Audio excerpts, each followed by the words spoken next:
Krásný den vám všem, kteří jste opět tady s námi a netrpělivě čekáte, co se tentokrát dozvíte. Minule jsem vám slíbil, že se máte opravdu na co těšit. A proto vydržte až do konce tohoto videa, protože stojí to za to. V předchozím videu jsme se bavili o principu pulzní magnetokrystalické terapie. Její přínosy, které můžete mít pro váš organismus a jaké neduhy těla může právě ona eliminovat. Zamysleli jste se někdy nad tím, jaké by to bylo, kdybyste něco takového měli doma?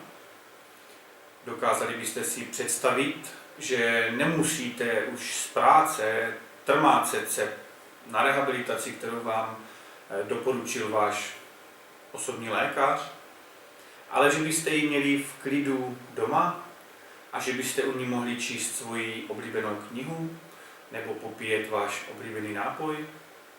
A tohle všechno, na co si vzpomenete mít kdykoliv, a také jak dlouho a jak často budete chtít. Napadlo vás, že domácí magnetokrystalická terapie je vlastně terapie rodinná, že může být nejen pro vás, ale pro všechny členy vaší domácnosti, že dokonce i vaši zvířecí mazličci ji můžou využívat. Líbilo by se vám, že byste už nemuseli políkat ty růžové nebo bílé pilulky proti bolesti? Dokážete si představit, že byste se ráno probudili a najednou ty otoky na nohou, které vás trápí už od nepaměti, jsou pryč? Že se dokonce ztrácí i křečové žíly? Dovolíte si tedy představit, že existuje cesta ven z vaší bolesti? Že i středy budou zase hezké dny? Napadlo vás, že i na cestách se můžete kdykoliv vyladit a že si můžete vyladit i celý svůj den?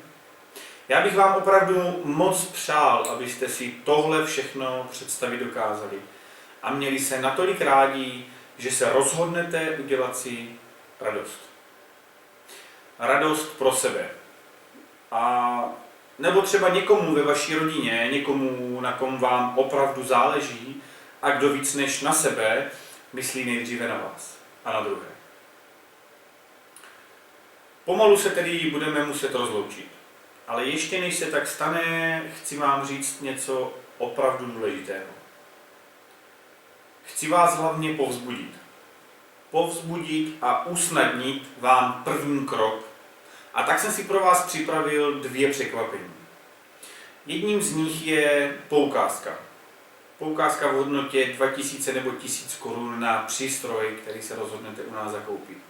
A druhým překvapením je věc, kterou určitě budete doma denně používat.